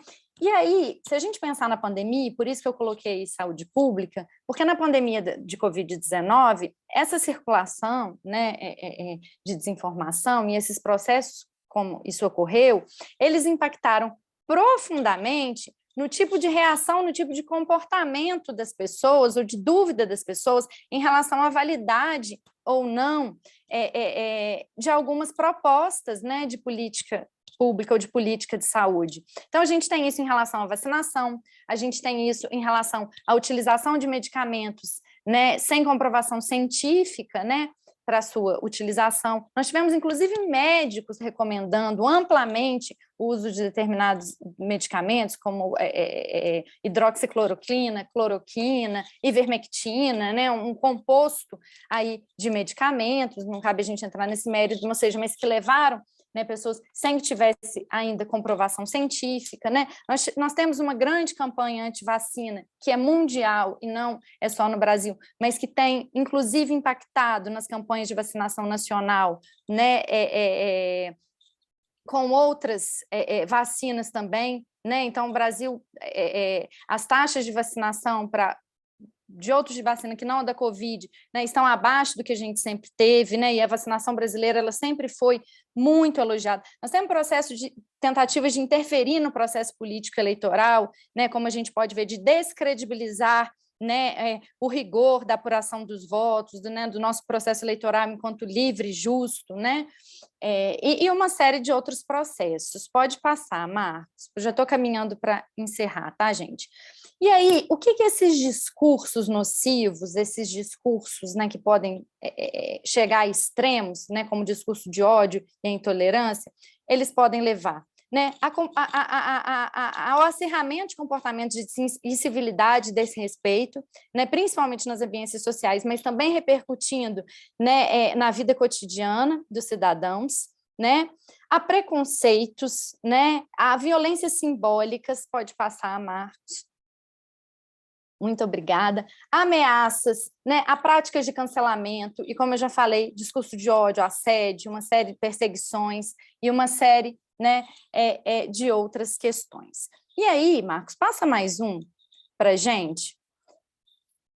E aí, qual que seria a solução, né, para esses problemas? Muita gente vai dizer fact-checking, confirmação de informações, checagem, apuração, pós-fato, né, porque muitas vezes o fact-check atua nesse processo, é publicado e aí depois desmentido, mas eu acho que essa é uma resposta muito simplista. Eu acho que o fact-checking é um processo importante para as democracias, né? É importante a gente lembrar que, historicamente, ele começa dentro das redações, dentro da ambiência, ou seja, estruturas, né, dentro das redações voltadas para a checagem antes da publicação, né, e que depois ele se transforma um pouco e passa a ser chamado para uma prática específica que é complementar, né, também do processo, mas que também é aplicada depois das publicações, ou seja, os conteúdos circulam e aí tem um trabalho, né, de afirmação, de comprovação ou não. Então, é uma prática importante, né? A gente pode passar, Marcos, né, algumas formas, vocês vão vir um pouco falar disso nos próximos dias, ou seja, de debunking e de outras práticas, né? Ou seja, aqui é uma vertente do fact-check, que busca desmascarar usando técnicas principalmente para checar o conteúdo gerado por usuários, né? E tudo mais, pode passar. Mas o que é importante para a gente pensar? E aí temos inúmeras experiências que eu acredito que os próximos professores, os próximos facilitadores, né, desse curso vão falar um pouco para vocês de algumas delas e mostrar alguns exemplos, mas nós temos a Lupa, Aos Fatos e Boatos.org, por exemplo, né, que são iniciativas, Lupa e Aos Fatos como agências propriamente de fact-checking, ou seja, se desenvolve também um mercado, né, voltado para a checagem de fatos, né, e há também algumas iniciativas dentro de veículos, né, que já existem, ou seja, o truco da agência pública, né, que é uma experiência bem interessante, o fato ou fake do G1, o Estadão Verifica, o UOL Confere, e eu coloquei aqui separado, né, o projeto Comprova, porque ele se diferencia, né, um pouquinho dessas iniciativas. Então, nós temos práticas de agência, né, propriamente focada especificamente nisso, e nós temos práticas, né, de projetos dentro de estruturas institucionais de veículos que já têm credibilidade, como, né, Agência Pública, G1, Estadão, o UOL, ligado ao Grupo Folha e tantos outros, né. Essas experiências são extremamente importantes, mas a gente não pode focar apenas nessa noção de combate. E aí pode passar para mim mais um pouco. Marcos, pode passar. Mais uma vez, não sei se precisa. Acho que não tem. Então é isso. Não tem mais um. Mas assim, o que eu queria focar aqui para amarrar essa minha ideia e tudo. Aí a gente fala, Fernanda, se fact-checking é muito importante, né? Mas não é a única coisa importante, a gente tem outras medidas e tudo, o que a gente deve focar? Uma das coisas que eu acho que a gente deve pensar é a questão da noção de combate, né, desse termo assim, e dessa perspectiva. Talvez o que a gente precise e deva investir efetivamente é para criar espaços mais genuínos de participação política, que envolva a construção de formas, Marcos, se você quiser tirar a apresentação, tá, fica à vontade, que envolva formas, então, de educação midiática, né, espaços de contestação, de divergências, defesa de perspectivas mais plurais, mas que também a sociedade, né, saiba e aprenda, né, a essa educação para a mídia, essa educação em uma convivência com a mídia, entendendo que esse é um fenômeno, que ele acontece, que ele traz prejuízos inúmeros e enormes para o nosso processo democrático, mas que a gente precisa, então, pensar, e é isso que a gente tem feito, então, eu, enquanto uma pesquisadora, né, de comunicação política, o que a gente tem feito? Tentado buscar compreender o que é esse fenômeno, né, como é que são os nomes dessas coisas, o que é uma notícia falsa, quem são os responsáveis por essa produção, né, de conteúdos, que plataformas digitais contribuem para o compartilhamento desse conteúdo e de que forma a gente pode fazer, né, gerenciamento, então, das políticas de uso e de outras formas para se tentar minimizar, né, esse impacto, né, e também mitigar os danos, né, e quais são as formas, né, de agir diante dele, além de compreender todos esses impactos. Bem, eu espero que eu tenha sido clara, né, que tenha trazido uma contribuição para vocês. Agradeço imensamente, mais uma vez, o convite e fico à disposição aqui para conversar, tirar alguma dúvida que tiver ao meu alcance. Muito obrigada pela atenção de todos e todas.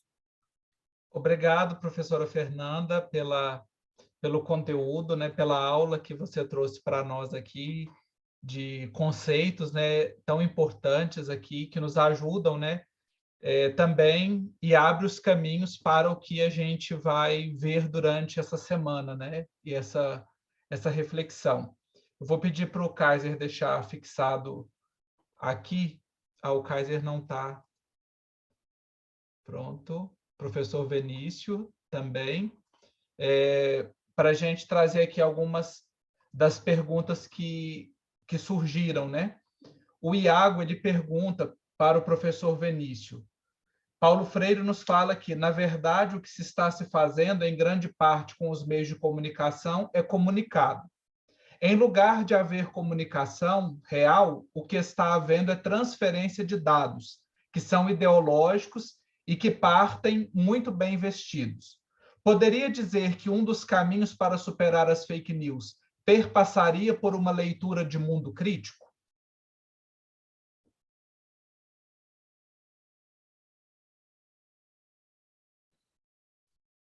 Já é para responder? Sim, pode responder, por gentileza. Eu perdi o nome da pessoa. Iago. Tá. O Iago reproduziu, pelo menos no início, aí, quase que o conceito de Paulo sobre comunicação, né? Porque no conceito dele, a comunicação de massa unidirecionada, ela, na verdade, não faz comunicação, né? Ela emite comunicado, no sentido da transmissão. Porque a ideia de comunicação de Paulo é a ideia do conceito original, na origem etimológica latina da palavra, que é ter em comum, compartilhar. Agora, eu acho que sim, uma visão crítica da sociedade, dos processos, da própria comunicação, ajuda, né, a identificar e lidar com as fake news.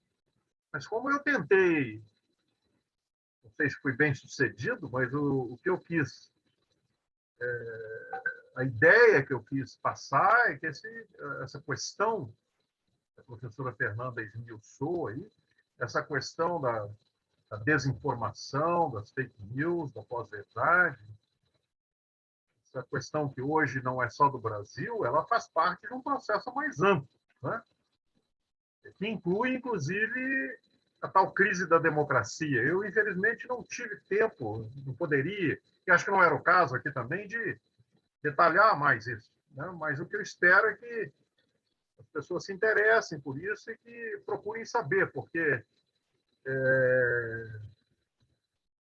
embora o fenômeno não seja recente, eu, pessoalmente, desconheço que em outras ocasiões na história recente da humanidade tenha havido grupos, não é, que industrializam a produção de desinformação como nós temos agora, né? Então, a visão crítica sempre ajuda. Eu não sei se eu não vou me estender aqui, não sei se eu ajudei o Iago, enfim, se respondi a pergunta dele. Obrigado, professor Vinícius. Alguns comentários aqui, né, que foram surgindo no chat também no decorrer das falas, né? A Rafaela Moura dizendo: esta é a nossa realidade, por isso cada vez mais devemos ter compromisso com a ética e a verdade que distribuímos os fatos. O Denis Caetano coloca, né, os pontos abordados como fundamentais para uma compreensão ampla. O Paulo Sérgio Olivieri Filho: é uma situação, um momento muito complicado, complexo. Foi criado o cristão de direita, inclusive na IC, Iniciação Cristã, acredito. É muito difícil lidar com essa situação. Depois eu trago aqui mais alguns comentários, mas eu tenho duas perguntas aqui que eu vou passar para a professora Fernanda. O Iago, aliás, o Ricardo, né, ele coloca aqui: na dimensão da política, como compreender a figura do Steve Bannon na compreensão das fake news como um fenômeno mundial? E a outra do Iago: posso dizer que o anti-intelectualismo e as fake news estão estritamente ligados? Quando eu coloco em pauta que a vacina não produz eficácia, por exemplo? Você pode repetir a segunda pergunta, Marcos, para mim, por favor? Sim, o Iago pergunta: posso dizer que o anti-intelectualismo e as fake news estão estritamente ligados? Quando eu coloco em pauta que a vacina não produz eficácia?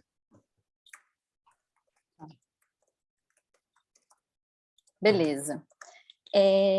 Vou começar pela primeira, e aí o professor Vinícius, se quiser também complementar, pode ficar à vontade. Ricardo, em relação a essa questão da dimensão da política e na figura do Steve Bannon, né, e na campanha, principalmente do Trump nos Estados Unidos, eu acho que aí a gente tem uma grande virada, né, e um fenômeno que é importante a ser considerado, e a figura, né, do Bannon e de outros autores, marqueteiros políticos e etc., como papéis centrais na construção e na articulação, né, desses discursos nocivos, né, que alguns autores mencionam, e num processo de descredibilização de práticas democráticas, de incentivo, né, à polarização política e uma série de outras práticas. Então, eu acho que esses agentes, né, essas personalidades, elas agem, mas não isoladamente, né? Existe uma proposta, um plano, né, ideal político, ou seja, alcançar eleitores. Então, quando vazam-se dados, né, da Cambridge Analytica naquela ocasião, e se tem uma série de informações, né, sobre o eleitor americano, sem que eles soubessem que essas informações estavam sendo repassadas, e sem que o candidato concorrente tivesse o mesmo acesso, se cria, portanto, uma disputa que é desleal, né, de alguma forma. E, por outro lado, facilita com que você crie um discurso que vai alcançar exatamente aquela parcela, né, do eleitorado que você gostaria. Ela pode ser bem-sucedida ou não, né, porque a gente não faz, a campanha política, ela é bem-sucedida, a comunicação sozinha, né, não é capaz de eleger ou de destruir, ela tem que ser articulada com outros fenômenos, com movimento e com compreensão. Eu acho que a grande questão que nós temos que compreender desse fenômeno contemporâneo, e é isso eu vou trazer para responder um pouco a segunda questão também, que é do Iago, é o seguinte: nós vivemos um momento, né, nas sociedades contemporâneas, principalmente nesse mundo ocidental, mas também em outros lugares, né, que a gente tem um retorno, né, de alguma forma, de práticas autoritárias, mesmo em sociedades democráticas. Tem um autor que eu gosto bastante, que ele chama Gabor Toff, que ele fala sobre a nova roupagem do autoritarismo, e que ele quer mostrar como o desafio contemporâneo é a gente compreender como essas práticas, elas estão aí envoltas, estão, né, diluídas ou ocorrendo na sociedade, mesmo em estados que se dizem democráticos, que têm as instituições independentes em funcionamento e etc. E como que elas, né, se articulam. Eu tenho um estudo recente que diz sobre censura e liberdade de expressão, e eu estou buscando entender, né, as práticas censórias, as tentativas de perseguição, né, daqueles grupos que se opõem, né, a outros por questões político-ideológicas, né, e a uma série de coisas. E aí a gente vê um movimento muito grande de ataque a algumas instituições mais especificamente. O jornalismo é uma delas. Então, uma tentativa de descredibilizar, né, a prática jornalística. Por quê? A credibilidade é algo, né, que em qualquer profissão, qualquer instituição, é muito difícil de alcançar. E ela pode ser, né, balançada, né, e ser colocada à risca mais facilmente. Portanto, você atacar a instituição jornalística é uma forma também de você colocar em dúvida, né, e poder potencializar a circulação, né, de informações que sejam verídicas, ou de fake news, ou de desinformação, como vocês, né, queiram chamar, porque você tem, né, uma agência sendo atacada e sendo colocada em xeque, como se ela também fosse a produtora, né, desse tipo de conteúdo de desinformação. Por outro lado, você tem também um movimento, né, de descredibilização dos intelectuais, da ciência, da universidade e de uma série de outras práticas.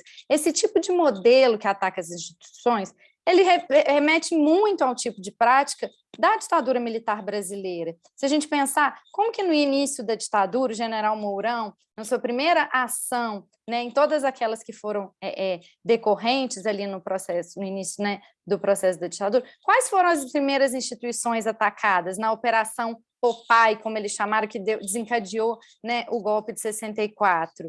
Foram exatamente invadir, então, os meios de comunicação, né, ocupar os meios de comunicação, a agência de correios e telégrafos, ou seja, para cercear as liberdades, a circulação de qualquer tipo de informação plural que contrariasse ali o regime, né? Perseguir e fazer um monitoramento efetivo dentro da ambiência das universidades, né? Atacando a liberdade de cátedra e uma série de outras medidas. E o que é hoje, por exemplo, escola sem partido? Né? Que tipo de prática esse tipo de projeto e essas ações, então, contra a docência? Recentemente, no dia 29 de julho, o MEC aprovou uma portaria que permite que os reitores das universidades, né, federais, das universidades públicas brasileiras, possam exonerar servidores, ou seja, professores, técnicos administrativos, sem que se tenha que passar pelo Conselho Superior. Ou seja, por uma decisão autocrática e sem direito ao recurso, um professor que discorde ou, né, que haja, né, em desconformidade, né, com a reitoria, ele pode, né, ser afastado e sem direito ao recurso, porque esse recurso seria avaliado pela própria reitoria, né, sem passar pelo Conselho Superior. Ou seja, se diminui instâncias democráticas, essas práticas, né, de participação das instituições são práticas que estão acontecendo dentro, né, aí do nosso, assim, as instituições estão funcionando e tudo, mas elas vão minando esse processo. E aí o anti-intelectualismo que você coloca, eu acho que tem a ver com esse processo de descredibilidade, né, então, ou seja, de tentativas de atacar a instituição, a educação. A gente vê os ataques que Paulo Freire, né, sofreu recentemente, Vinícius, né, comentou também um pouco sobre esse processo, sobre a nossa noção de democracia e tudo mais. Então, não tem como considerar que não sejam fenômenos ou práticas que estejam isoladas. Elas estão articuladas dentro de um movimento, né, desenvolvimento de o que a gente chama de novas direitas ou ultradireita, né, no Brasil e no mundo. né? E aí cabe a gente entender por que esses movimentos estão surgindo, como que eles estão ganhando força, né? Por que eles estão defendendo determinada perspectiva e como a gente faz para lidar dentro do processo democrático com isso. Talvez o nosso grande desafio seja como que a gente vai lidar com tolerância com os intolerantes? Como a gente vai lidar, né, com essas novas realidades? Eu acho que é isso que a gente tem que se preocupar, considerando toda essa ambiência, né, de desinformação, né, e esse cenário que a gente está discutindo aqui. Obrigado, professora Fernanda. Professor Vinícius, tem alguma contribuição nessa resposta? O teu áudio está fechado, professor. Só não vou perder a oportunidade aqui para mencionar que o Steve Bannon, na verdade, foi salvo por um indulto, né, do ex-presidente Trump, porque ele foi pego numa ação criminosa, envolvia a arrecadação de recursos para a construção do muro, separando os Estados Unidos do México. Os recursos estavam sendo usados, eram recolhidos e estavam sendo usados indevidamente. Mas o Trump concedeu um indulto a ele no final do governo. Então, trata-se de uma figura suspeita, né? E, agora, recentemente, ele, não sei se saiu a sentença, mas ele chegou a ser condenado por desacatar, não atender a convocação do Congresso americano na apuração da invasão, né, do Capitólio no dia 6 de janeiro. Então, essa figura que teve um papel de articulação da extrema-direita a nível internacional, é uma pessoa ligada a grupos de supremacia branca, portanto, racista, grupos financiados por fabricantes de armamento, que atuam aqui e em outros lugares. Então, nós estamos lidando aqui com pessoas. Tem um livro muito interessante, que eu não vou lembrar o nome do autor, mas é um livro sobre tradicionalismo, do etnógrafo americano da Universidade de Boulder, no Colorado, que foi traduzido para o português aí pela editora da Unicamp, que conta, né, esmiuça a raiz do pensamento, e um dos caras principais das pesquisas etnográficas que ele faz é o Steve Bannon, né? E a raiz que alimenta o pensamento dessas pessoas é uma raiz fascista, né? Explicitamente fascista. Então, nós estamos lidando com esse tipo de questão, né? Acho que é preciso que fique claro isso também. Obrigado, professor. Só um reforço aqui, né, para quem ainda não assinou a lista de presença, o link que foi disponibilizado aqui no chat, vou pedir o William para colocar novamente, ela vai ficar aberta até o final da aula de hoje. Então, para você garantir a presença, é importante que você coloque aqui a assinatura na lista. Teve aqui uma pergunta do Vitor, né, sobre o livro que a professora Fernanda citou, Pós-Verdade, Fake News e Democracia, e ela trouxe agora a resposta aqui, né, que é Johan Farkas e Jenny Scholl, acredito que seja esse o nome, ou algo parecido, mas está escrito aí no chat. E, professor Vinícius, tem uma pergunta aqui também do nome do livro que o senhor mencionou, se puder retomar ou tentar resgatar, para a gente trazer aqui e responder a professora Alzirinha. Eu estava olhando aqui, o nome do autor é Teitenbaum. E o nome do livro é, se não me engano, Tradicionalismo, mas eu posso mandar depois para vocês. Tá bom. Eu vou trazer aqui as duas últimas perguntas. Tivemos bastante comentários aqui, interessantes também, né, que o pessoal pôde acompanhar pelo chat, aqui também as partilhas de experiências, mais 2 perguntas para a gente não fugir ao tempo proposto para a nossa aula de hoje, que é a pergunta do Guilherme. A ideologia por trás das fake news e desinformação tem por objetivo também manipular como forma política e econômica de agir dos seus criadores? E a pergunta do Rogério. Hoje fica clara uma divisão dentro do jornalismo, pois vemos profissionais conceituados dando voz a pessoas que usam a desinformação. Como podemos fazer esta diferença na busca de notícias verdadeiras?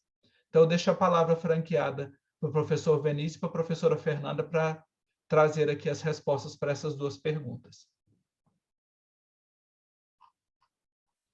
Você podia repetir a primeira pergunta, por favor? A ideologia por trás das fake news e desinformação tem por objetivo também manipular como forma política e econômica de agir dos seus criadores?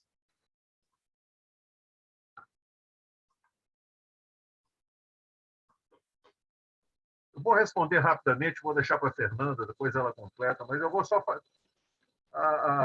Eu gosto muito da definição que eu citei aqui no meu próprio roteiro, é uma definição da uma comissão de alto nível da União Europeia, tem 2 ou 3 anos isso, publicou um documento e tal, e trabalha com o conceito de desinformação como uma ação deliberada visando objetivos específicos de manipulação que prejudicam o interesse público, bem público. Então, faz parte da definição disso, né, que nós estamos tratando. Né? Esses dias eu recebi aqui no meu celular uma experiência, suponho que não foi, eu não sou o único que sabe disso, mas eu acho que o exemplo é bom. Um jornalista qualquer que botou no Twitter dele uma notícia sobre um técnico de futebol, que, se não me engano, foi técnico da Ponte Preta, cujo nome era Lula e um sobrenome que eu não me lembro aqui agora. E falou lá, o Lula trabalhou no período de tal a tal, o Lula faleceu não sei quando e o Lula não sei lá. Menciona a palavra Lula na mensagem do Twitter. Imediatamente, ele recebeu centenas ou milhares, foram acionados centenas, milhares de contramensagens de ódio, etc., falando mal do Lula, que não era nem o Lula, era o técnico de futebol lá do Goiás. É assim que funciona. Então, eu achei interessante esse exemplo.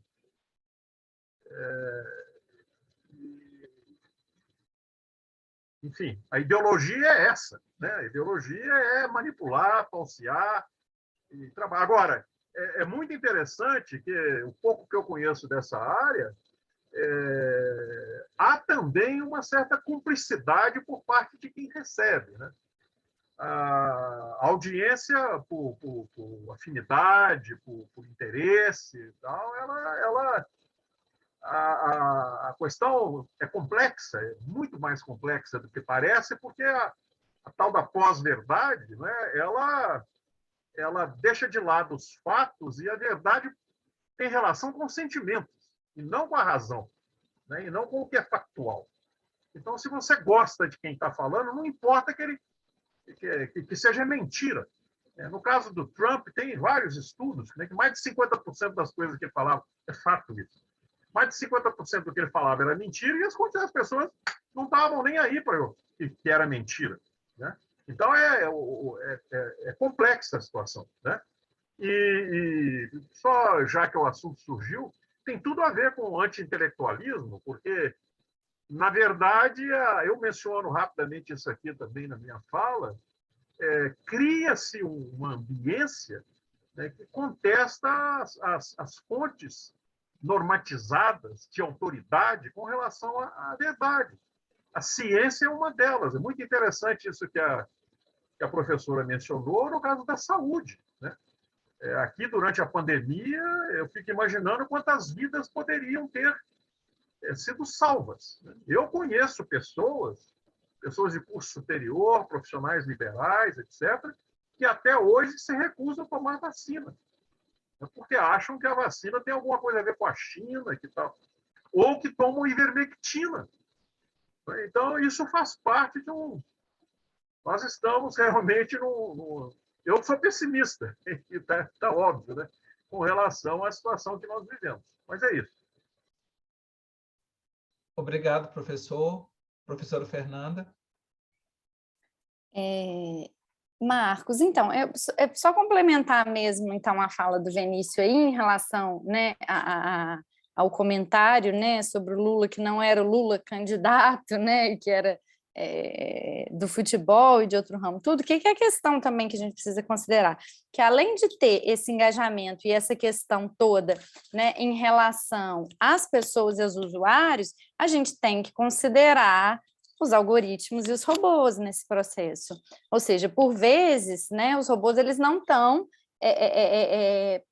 planejados, ou seja, eles não estão ali programados, né, para poder responder, ou seja, o robô não vai entender o contexto, talvez, é isso que eu quero dizer, ou seja, ele é programado, o algoritmo está colocado para determinado tipo de resposta, determinado tipo de publicação. Então, isso é interessante também da gente considerar nesse fenômeno. Agora, como identificá-los, né? Como que a pessoa, o sujeito comum, o usuário, né, ele vai conseguir ter esse discernimento, ter essa perspectiva, né, e esse entendimento. Ou seja, muita gente utiliza das redes e das plataformas, né, das mídias sociais, mas não entende o seu funcionamento, a sua affordance, a sua forma, né, aí de usar. Ou seja, nós temos redes que são voltadas para o embate, para a discordância, para estimular de alguma forma, né, essas práticas, né, odiosas, né, essas questões, e temos outras que nem tanto. E aí, como é que a gente discute e debate, né, de forma respeitosa, de forma articulada, trocando ideias e tudo, numa ambiência que se pode tudo, que se permite tudo, que as regras, né, são muito amplas. Então, vamos pensar no Telegram, né, e toda a polêmica que envolveu até a sua suspensão durante um tempo, porque não respondia, né, o STF no Brasil e tudo. Olha só quais impasses a gente está sendo envolvido, né, na sociedade atual e os impactos que eles têm. Portanto, eu acredito que sim, né, para as duas respostas, e acho que o objetivo mesmo é a manipulação, levar ao erro, ao equívoco, né, desse tipo de informação, né, específica. Eu acho que a grande questão é que somos sujeitos passíveis, sim, a algum tipo de manipulação, mas também somos sujeitos capazes, né, de fazer algum tipo de reflexão, né, de ter um olhar crítico sobre as coisas, etc. Eu acho que talvez, sendo também um pouco pessimista como o Vinícius, isso seja um fio de esperança para o que pode nos salvar, né, acreditar que na sociedade nós temos, né, uma maioria ainda afeita e adepta, né, ao modelo democrático, defensora, né, desses processos e disposta, portanto, a atuar, ainda que num trabalho aí de formiga, né, mas para mudar, né, algumas perspectivas, né, e tudo, e proporcionar uma realidade, talvez, né, de mais acesso à informação, de democratização efetiva da comunicação. Obrigado, professora Fernanda. O professor Vinícius já mostrou o livro também, trouxemos aqui no chat o nome, né, Guerra pela Eternidade. Eu quero agradecê-los, né, pela generosidade do pensamento conosco nesta aula inaugural aqui do nosso curso, né, muitos elementos que nos ajudam à compreensão da realidade desse fenômeno e que certamente abrem as nossas mentes para os próximos passos, né, para as aulas seguintes que nós teremos no decorrer dessa semana.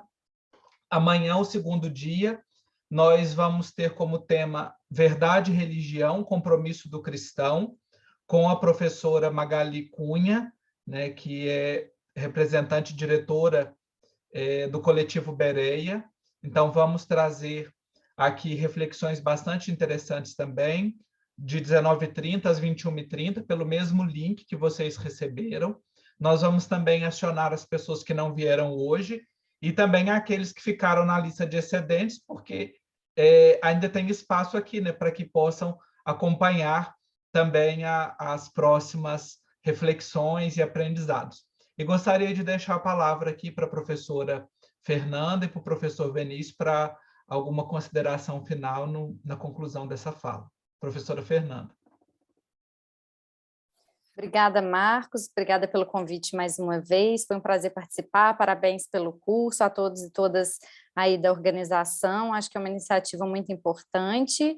Quero agradecer a todos e todas que se dispuseram a nos ouvir. Prazer, né? Espero que, quem sabe, numa outra oportunidade a gente possa se encontrar em outros eventos, outros momentos, e quem sabe até presencialmente. E, professor Vinícius, muito obrigada pela oportunidade de te ouvir, de dividir essa mesa com você. Como eu te disse, é uma honra, eu sou uma grande admiradora de seu trabalho, me sinto lisonjeada de poder compartilhar a palavra com o senhor. Obrigado. Eu que agradeço, não só a você, Fernanda, mas como eu já disse, aos que me convidaram, e agradeço a atenção de todos e todas e desejo um bom curso e continuo à disposição, embora seja um velho professor aposentado, no que eu puder contribuir. Boa noite para todo mundo. Obrigado a vocês, né, mais uma vez, e a quem nos acompanhou aqui, participou da aula, interagiu conosco, né, deixou sua pergunta, o seu comentário, a sua mensagem. Vamos seguir, então, né, acompanhem o curso, não só para ter a certificação, que a gente estipulou em 80% de presença, mas também pelo conteúdo que vai sendo construído de forma gradativa.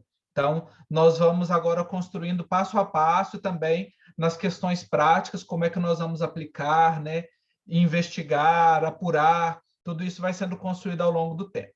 No mais, uma ótima noite a todos e todas e até amanhã, se Deus quiser.